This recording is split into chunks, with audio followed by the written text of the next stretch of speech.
Okay, so hopefully this is now live streaming on YouTube and Facebook. It's very strange, so I'm hoping that everything works. I believe there's a bit more of a lag on Facebook, so I apologise if that's the case. But with a bit of luck, it'll all work out alright. I did test everything, but I'm not only going live for the first time in this way, I'm also using a whole bunch of different softwares and doing a whole bunch of different things, because why make it simple? So I should introduce myself. I am Clara Barker. I even have a slide for that. That's not the slide. That's the slide. So I'm Clara Barker. I'm a material scientist at Oxford University. I'm also the Dean for Equality and Diversity at Lincoln College in Oxford, and I am the chair of the LGBT Plus Advisory Group. So the last few years, we have the LGBT Plus Advisory Group has put on an event for Oxford Pride as speakers, different speakers coming in. And basically sharing their stories, so talking about different things and who they are as part of Oxford Pride. Now this year, with everything that's going on in the world around us, Pride got moved, it became an online event, and we didn't have time to put an event on for that. We decided to put on an event here, online, and like I say, this is a real experiment. And so I wanted to get people's videos. I asked people to pre-record videos and I wanted to put them out. However, during whilst we've gone down into lockdown in the UK and started coming out of lockdown, obviously the world has changed quite a bit. There's been a lot of things going on. The Black Lives Matter movement has really gained a huge amount of impetus, and that has definitely affected how we think about things, how we, people like myself, making sure that we're giving a platform to other people and making sure that we are being actively inclusive. We've always tried, but I know that I've read plenty of things online that have shown that, oh, I didn't realise I was doing this, I didn't realise I was doing that. For me, as an educator, I always learn. It's an amazing opportunity. So I wanted to change the format a little bit in light of that. And of course, I wanted to bring in more of my activist friends, but all my friends who are activists and involved in the Black Lives Matter movement are really super busy, because it's a really intense and busy time at the moment. So I'm really, really happy that Izzy agreed to join me. Izzy is incredibly busy all the time. There's no two ways about it. One of the busiest people I know. So I'm so glad that she's time. But before that, we've actually got a couple of videos. So I've got 4 videos from different people that I'm gonna show. And these are from 4 different people. They're all around Oxfordshire. I put out a wide call, and it's all about the theme of I'm LGBT plus, and because none of us are just LGBTI plus.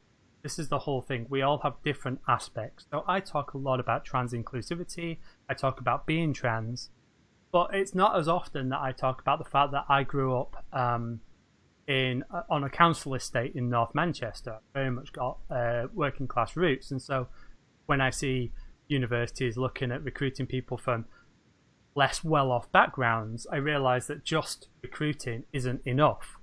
Once people come to Oxford, if your family doesn't have a lot of money, it's a lot harder to live here, even if you've got a place. That's not the whole story.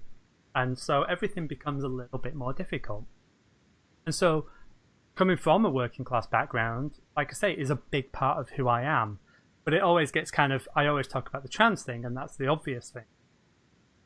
And I don't even talk about the fact that, during my teens, I was actually diagnosed as bipolar and with chronic fatigue syndrome.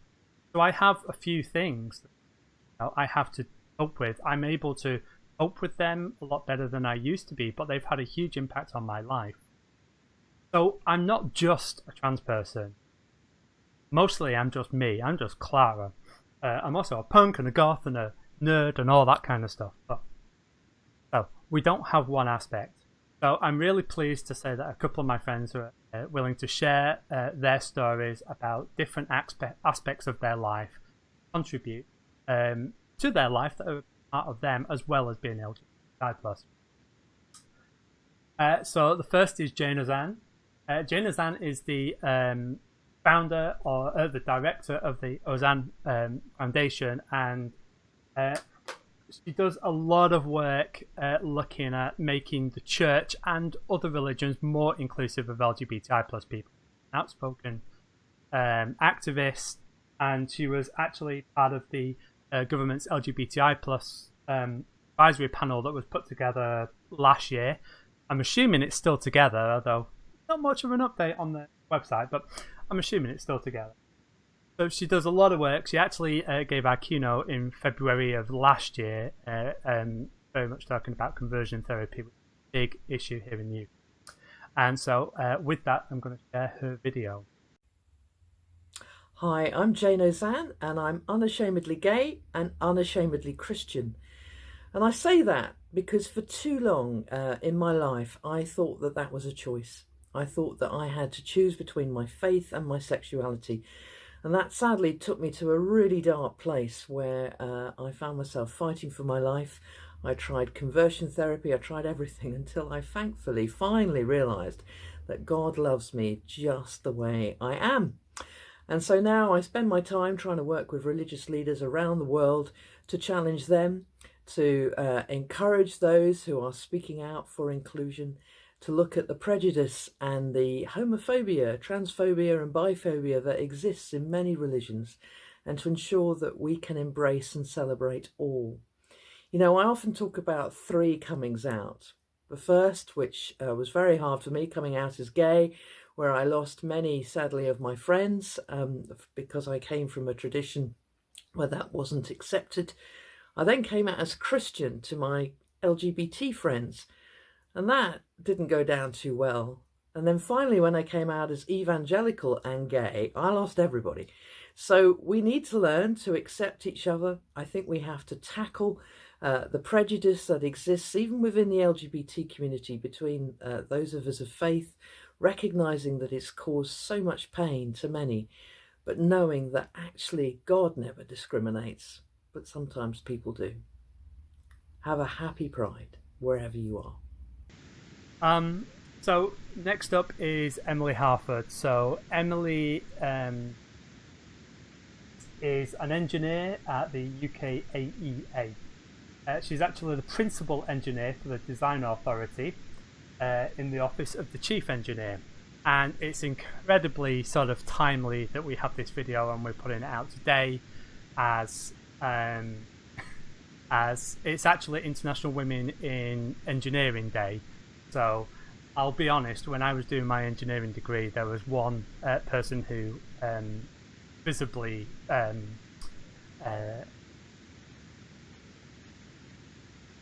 woman. So it's great to see that over the last few years I've started to meet more female engineers around the world. I still think that engineering is still a balance issue in that regard, but it's fantastic to have someone who's in such a prestigious position. And also, if you get the chance, all these people are well worth watching. But Emily is pretty funny as well. So. Hello, my name's Emily Harford. I'm an engineer and I'm LGBT+ and also neurodiverse. For me, that is being autistic and also suffering from depression. And I think that meant for me that I found it difficult to join with my LGBT tribe, with my queer people. When I was at school, Section 28 was still in force and wasn't repealed until I'd gone to university.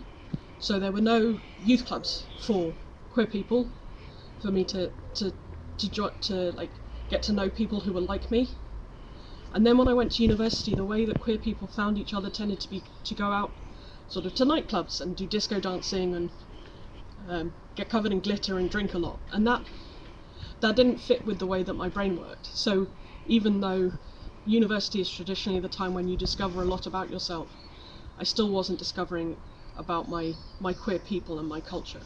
I didn't really start to connect with the queer community until I got married. And in fact, because of that, I stayed in a couple of relationships I shouldn't have stayed in because I worried about being alone.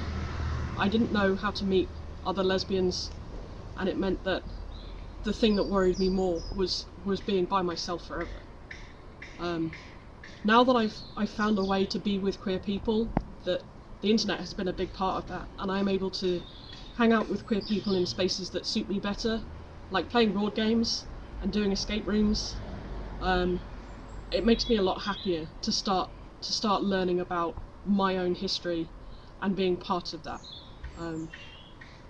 But it has been an interesting journey for me. So again, thank you. All these stories are really important, and again, it shows that there are other aspects in our life and it does intersect. We are not just one thing, we are not just queer. There are other things that have a huge influence on us and how we interact with other people and how we're perceived by people that we expect to be our peers. Next video is actually from Sarah Stevenson Hunter.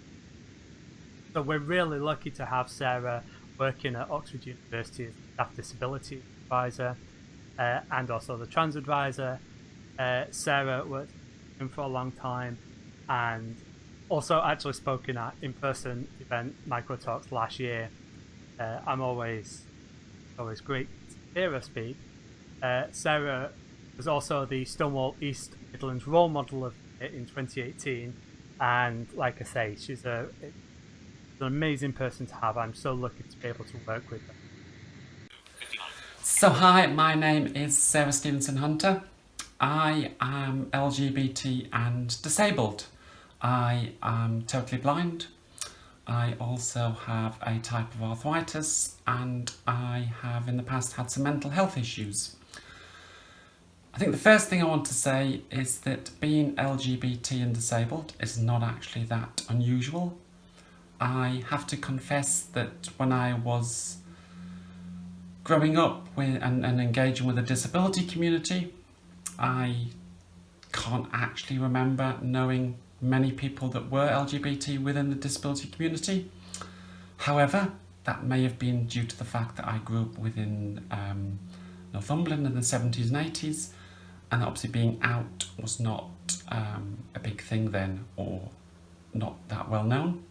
However, since I've come out as trans, I've discovered that being LGBT and disabled is not that uncommon at all. However, the other thing I have realised is that although I am quite familiar with things within disability equality in the world of disability campaigning and language and theory, foolishly I thought that would mean that when I became involved in the LGBT community that there would be greater understanding of disability issues and the crossover.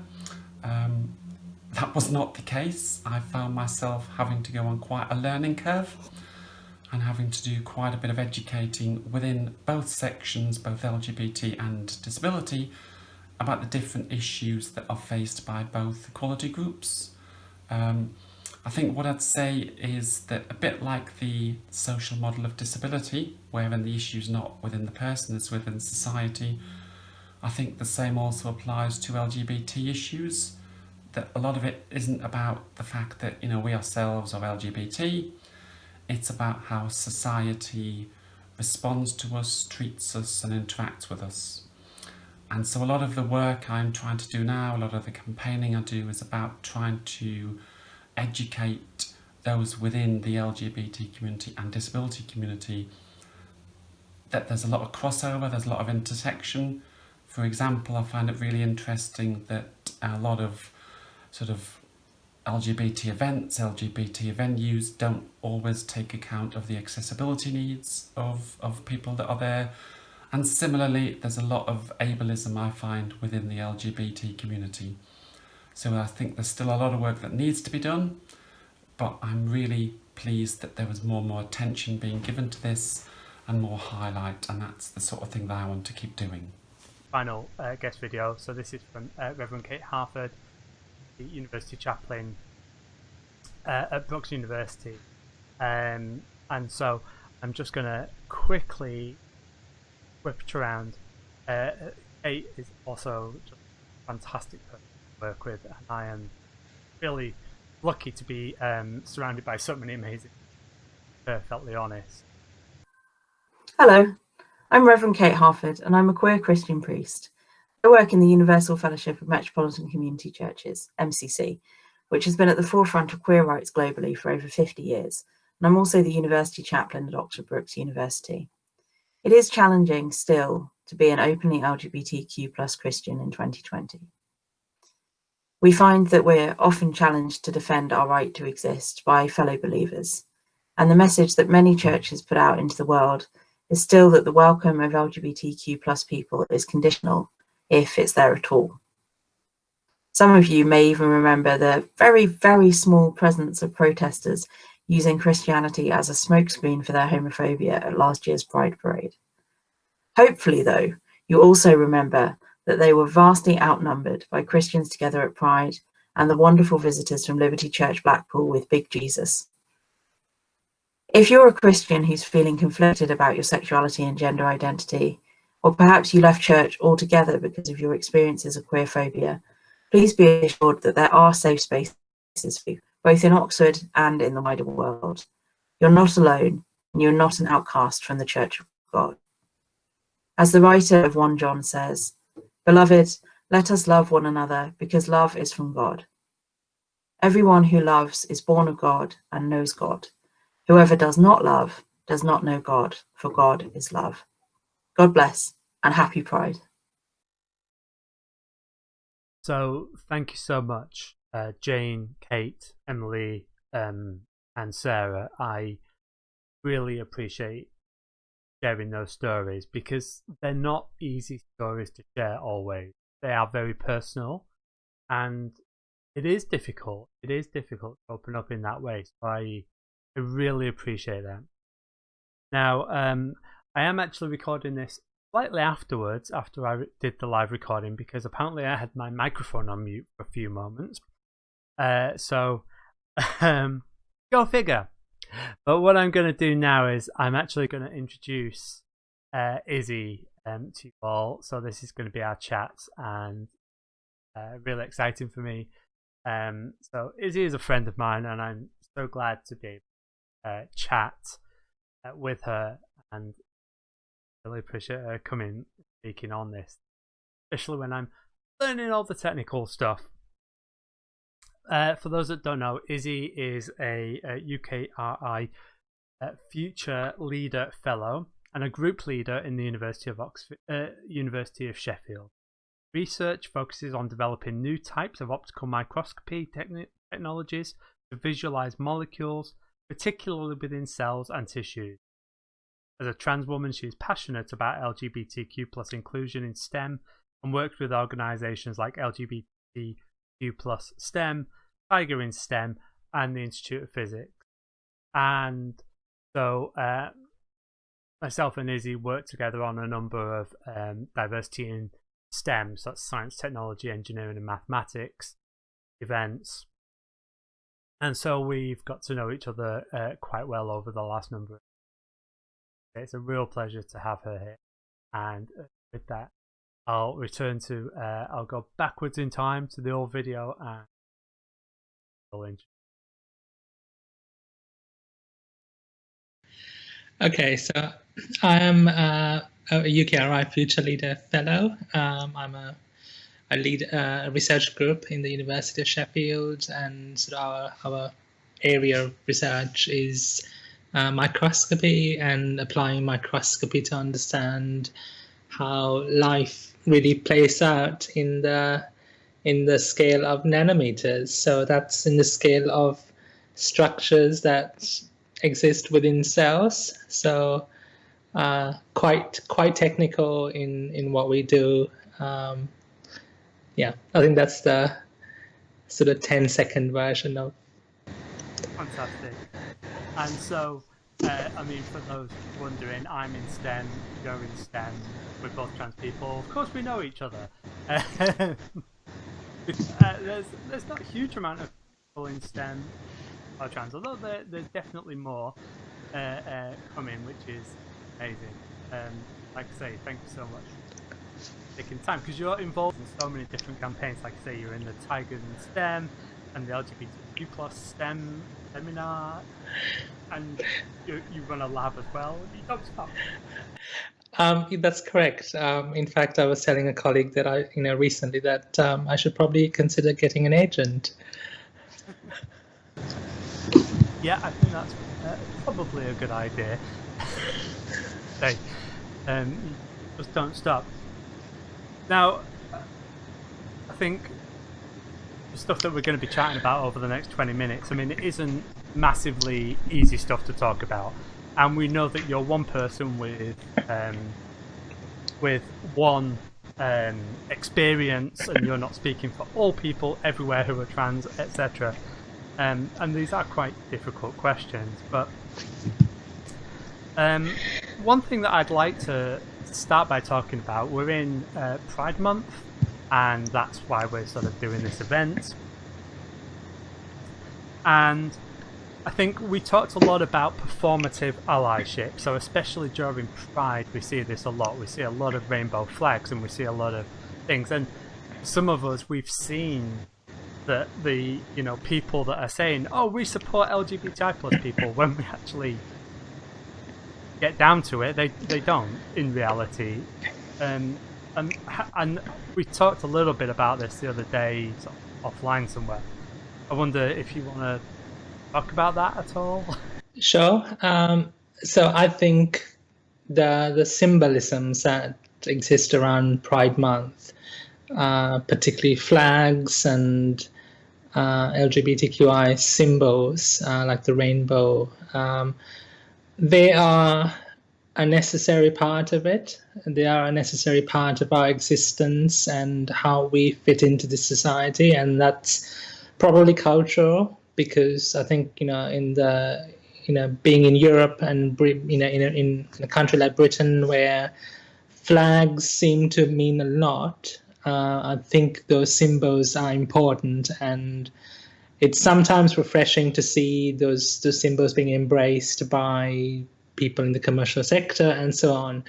But then that leads on to the question about why and whether this is just performative and not really kind of coherent and kind of fully embraced, and that is an entirely legitimate question.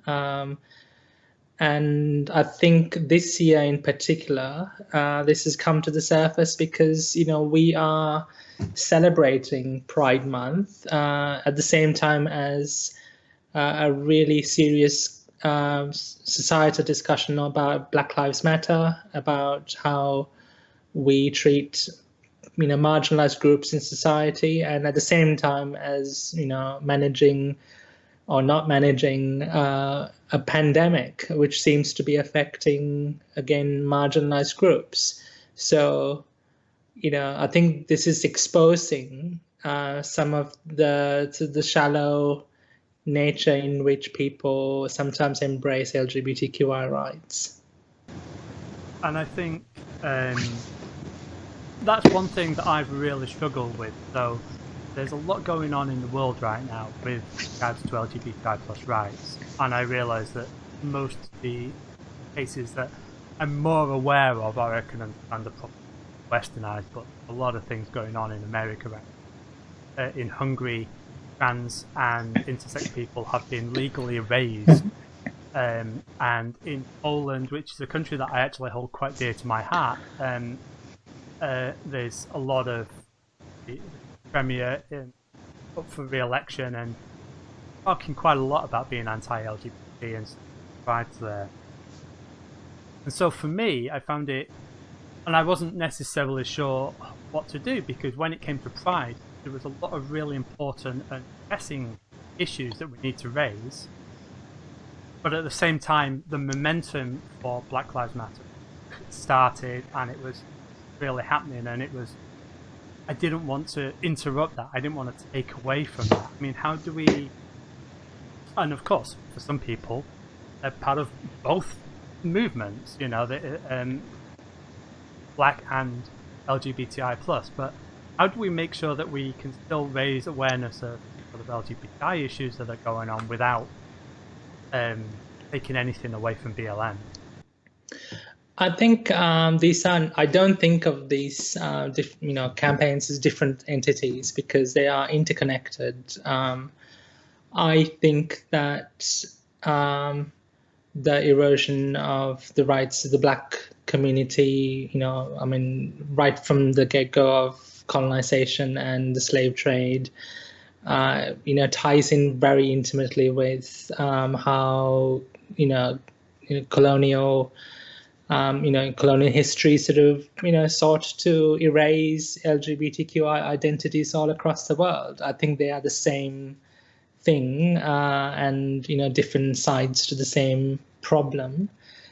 At the same time, some of the real activists who've been involved in Black Lives Matter have been Black trans people. In fact, one of the victims of police brutality that kicked off one of the riots in, I believe, somewhere in Florida was, Tony McDade, who was a Black trans man who was killed in the midst of a police,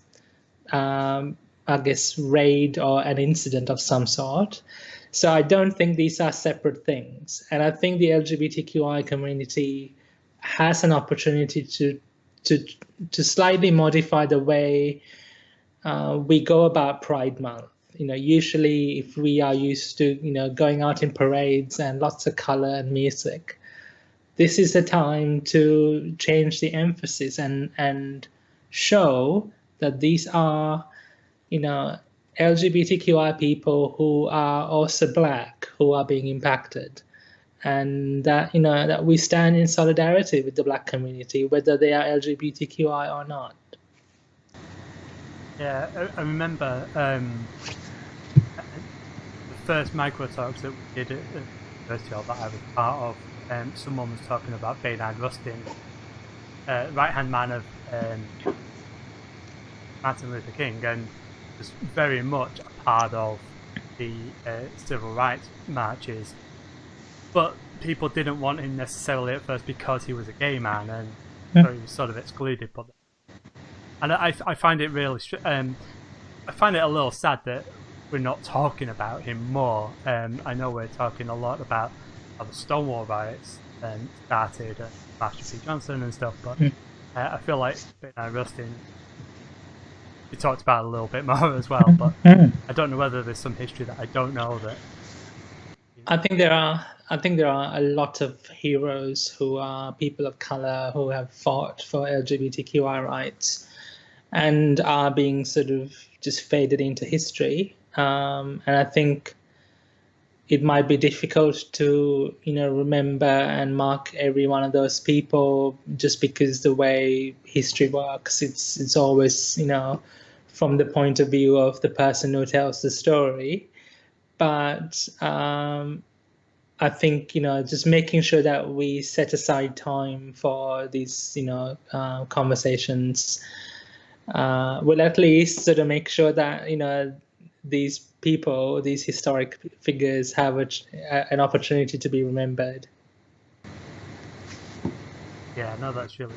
There are, I mean, again, we talk about the Stonewall riots, but we don't necessarily talk about all the riots that led up to that. There was a big one in San Francisco before that, which again was primarily sort of Black trans women targeted by the police. Again, we don't necessarily talk about it. I think it's important we have defining moments, but our history isn't limited to the ones that we know about. That's correct, yeah. So, and I want to just sort of talk a little bit more about sort of Black Lives Matter, actually, and more. I think you were sharing that it was quite difficult when you came to the UK and in a mixed relationship. Feel free if you don't want to talk about these things, but you said it was already quite stark when you came to the UK that you were being treated differently, and now that's a mixed race, same sex couple as well. So I mean, is it when you came to the UK? Was it bad? So I think it really comes from a point of view that I came to the UK. The UK is the fourth country that I've lived in, and my partner is a woman, and she is Australian. She's a white Australian cis woman, and I am by ethnicity Asian. So I was born in Sri Lanka, and then I lived in New Zealand, and then briefly in Australia, and then the UK. So having lived in these different places, coming to the UK, that involved a certain amount of culture shock. I think, there's a certain, level at which we, kind of accommodate LGBTQ people in British society. And that was confronting. And as a person of color, and someone who was in a relationship with someone who was white, again, was, I found not very well received where, we first came to settle in, which was in Devon. So, going out in public, sort of holding hands was awkward because, we got the, very frequent glare, ranging to words of abuse and threats of violence. So that was when we were perceived as a heterosexual couple. And that was before I, started sort of medically transitioning into, being female. But, now that we are, seen everywhere as a same-sex couple, that's compounded. So on top of being a same-sex couple, we are seen as a mixed-race couple, and there are apparently certain stigmas around it, and they seem to be present largely in the UK. This is not something that we have experienced back in Australia or in New Zealand so much. And this is not something that we experience whenever we go back. So I think they are just the different levels at which the different cultures are at. And you've got a very interesting perspective because, like you say, you've lived in 4 different countries, whereas I've travelled a lot and I've spent 3 months in a lot of countries. And I'm in different countries. But yeah, I have lived in. But you've got but I was always a cis white straight male presenting when I was doing that, and that was difficult enough when you're in a new country. Even countries that are seemingly are similar, there's a lot of differences. Obviously there was a lot of so the Black Lives Matter movement really picked up a notch. I don't want to say it started because I mean it's never gone away. It's been around for a very long time. It's just that it really escalated in terms of public awareness. What do you think it is that really made people suddenly start taking notice and made it such an international movement?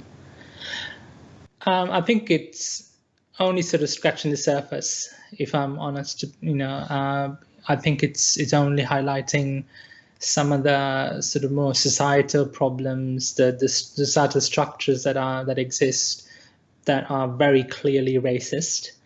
But there are so many layers to it that we haven't even begun to discuss. So things like how this pandemic is impacting on the Black community and ethnic minorities hasn't been discussed. In fact, the UK is resisting having that discussion driven by data. And so what Black Lives Matter as a movement has done is that it's sort of started the momentum for this resistance to be questioned. And it's got to the stage of civil unrest and protest, rather than, sort of more passive ways of doing that. And it seems to have grabbed the attention of the media and the leaders. And so I think what it is that it is a movement that is gathering momentum, that has the power to shed light on the misfortunes and the systemic bias and racism that exists against Black and ethnic minorities. And there are so many layers to it, and we haven't got to the stage where we are able to have a conversation about how this impacts them on a day-to-day basis, how it impacts the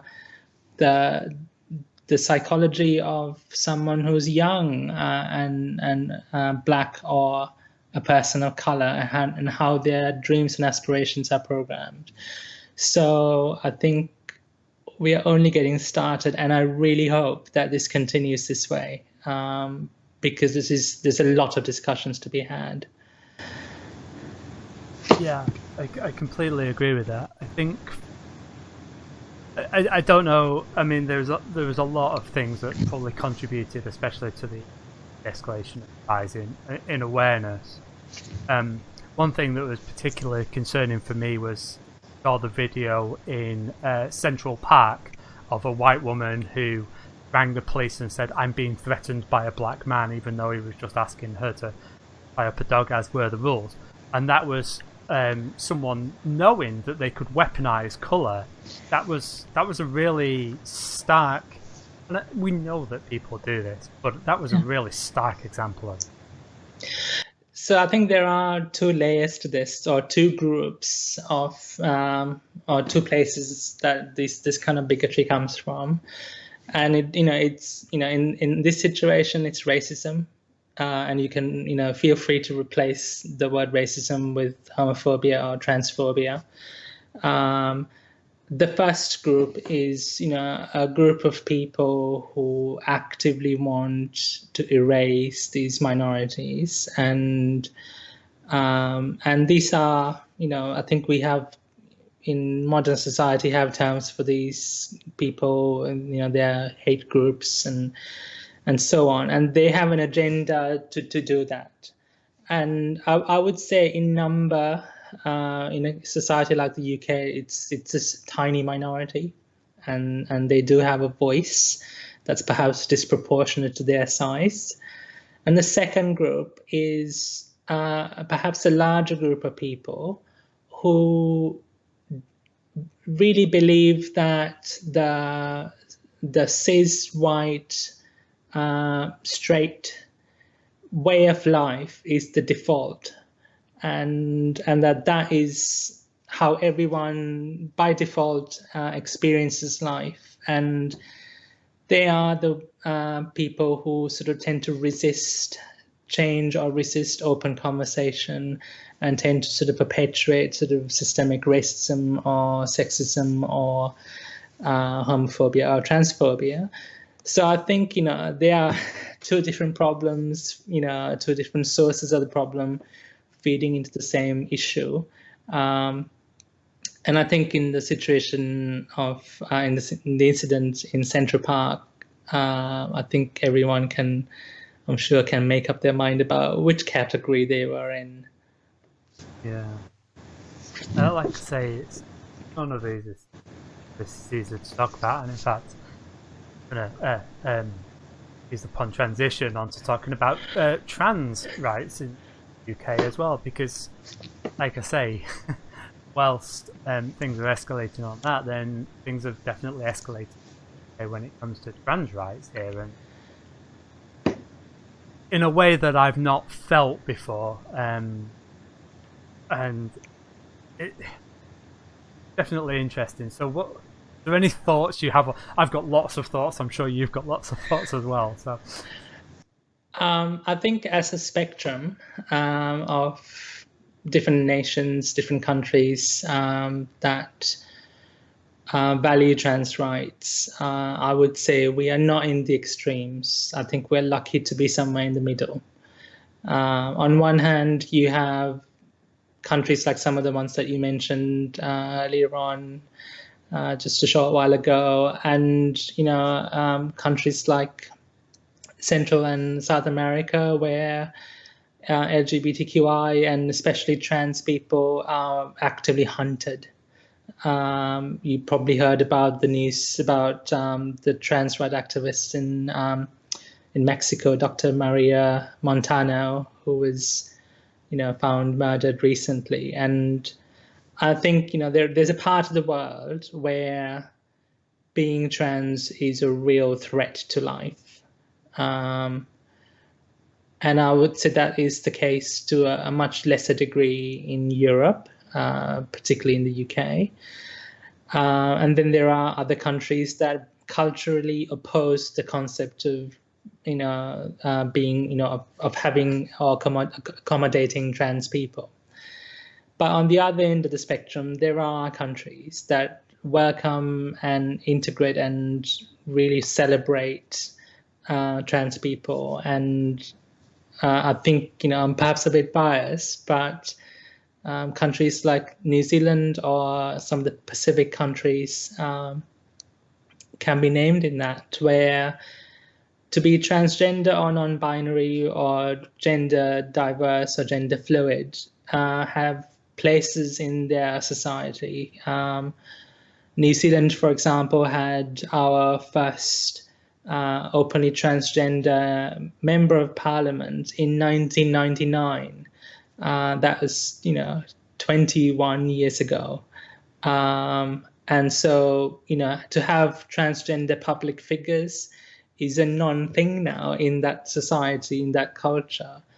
So I think in that whole spectrum, in Britain, we are lucky to be in a generation where being transgender is a protected characteristic, and there are legal systems that protect us. But at the same time, there are loopholes in the system that are being abused to project hate at us as a community. So I think we're somewhere in the middle.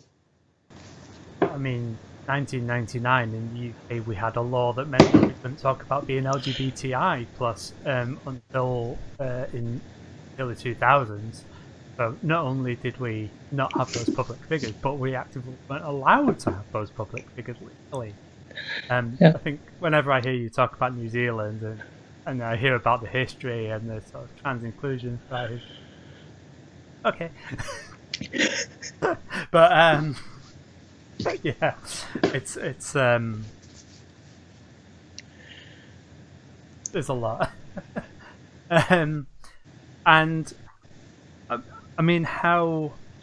So we've got the open sort of, it's hidden but hidden transphobia, which is being used using the arguments of safety. That's something that's often done. We're using and we're using free speech to say things. That, I mean, what role do universities and free speech have in this? Where's the accountability? Our media, they can say what they want. I think universities are little microcosms that can kind of show society what the future is like. And universities generally are good at managing a debate.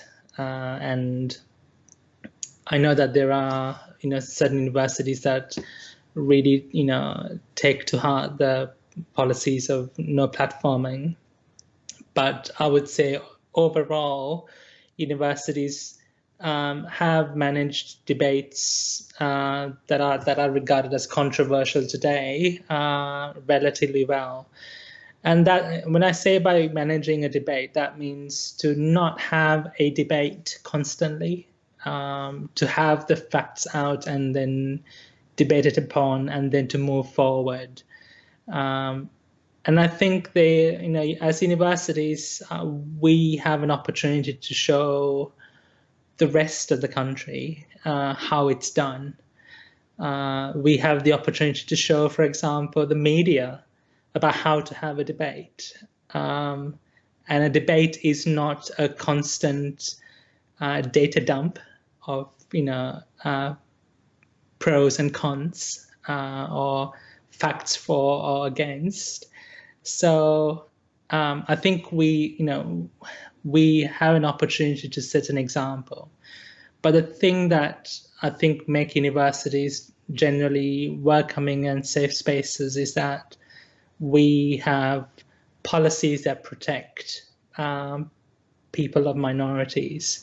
And a lot of universities, certainly the Russell Group universities in the UK, have trans inclusion policies which not only protect them, but also lay out the guidelines about how to help them be included. And I think, we essentially have created the blueprint for the rest of British society. Now we have to work on how to share that.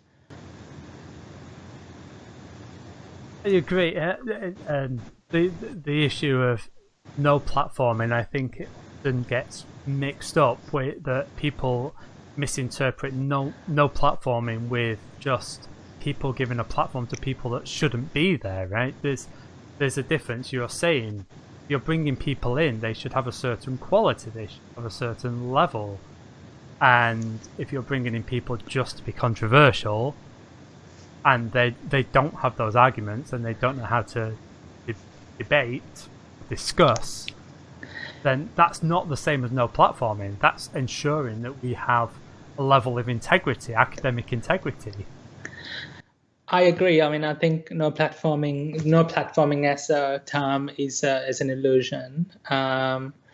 If a university refuses to give platform to one speaker on one occasion, and then the media reports that, and that is then automatically considered as a university that doesn't allow a platform for difficult topics. But I think in reality, universities have always been accommodating, perhaps more so than they are given credit for. And I think possibly going a little bit in there, but the fact that eugenics hasn't gone away in academic circles kind of shows this. Yeah. And so that's sort of a question that I thought about earlier. Well, and I think it ties in quite nicely. So obviously we're both active in trying to diversify STEM and STEM welcoming for everyone. And we talk about our heroes. So at the moment with Black Lives Matter, we're talking about tearing down statues. But in STEM for a while, we've been saying let's not venerate people that, So James Watson, one of the discoverers of DNA. I mean, his personal views and the work that he's done is quite abhorrent. Yeah. And so, I mean, where do we draw the line? This is someone that did help, big important discovery. But how should we treat them? In what way, do we make sure that we talk about that important history without celebrating the discoveries rather than celebrating the person?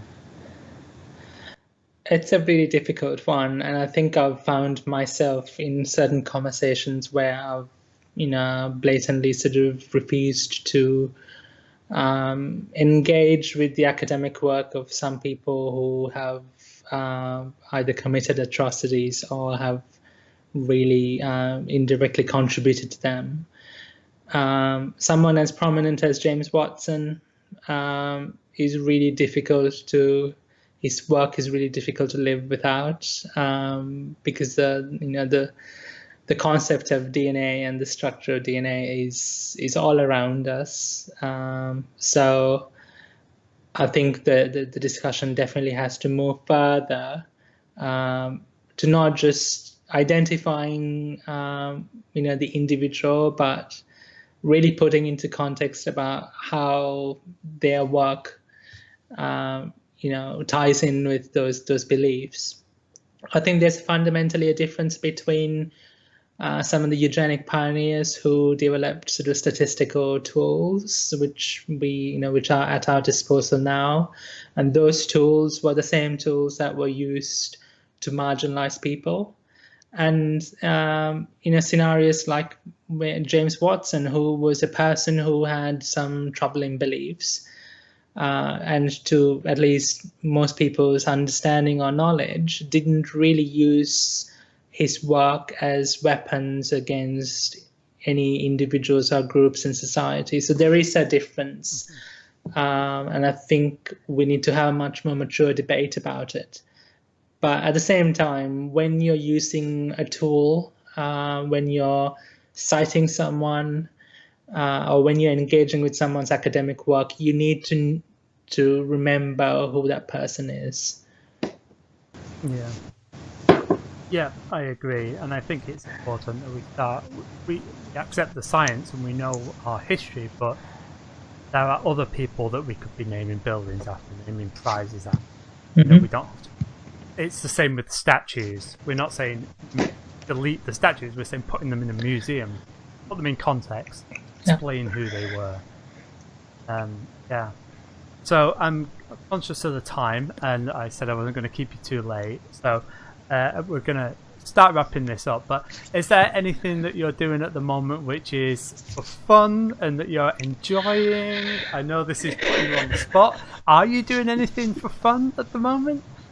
I think this kind of programs, this kind of activities are perhaps the fun part of my day, if you can call it fun. Certainly, it's a good contrast. The work that I'm doing, which is sort of setting up a new laboratory and sort of writing up some of my academic work along with some colleagues. So I think this is a good juxtaposition of intensity, I guess. That's good. And it's great to be able to chat with you I know we don't chat all the time, but it's nice to be able to chat on a regular basis. And so thank you so much for agreeing to speak. Thank you for inviting me. Yeah, no. It's always a pleasure, and I didn't want to overburden you. I was trying not to ask you again, but I also really enjoyed chatting with you. So it's difficult to not. So I'm going to leave you on screen just for a moment, but with that I'm going to wrap up. So I'd like to thank everyone for joining us. The chats have been going off. I've been watching it on a different laptop. I was going to start asking questions, but I can't. There's too many different screens going off. So what I will do, I'm really sorry about the videos and the issues with the volume earlier. I will put them all on my YouTube. I'll split them up. I'll do that over the next couple of days. So I'll put them up separately and make sure that the volumes are good, so that you can hear those stories, because they are really amazing stories. And so I'd like to thank all our contributors today. I'm looking forward to being able to host, hopefully, a in-person event next year. With the Oxford University LGBT Advisory Group, but we'll see. And like I say, thank you everyone for bearing with me. It's the first time I not only was going live, and I was trying two different things with the videos and Skype. So, of course, try everything all at once. Why not? It just makes sense. Anyway, thank you so much, Izzy. Thank you. And thanks everyone for watching. Bye.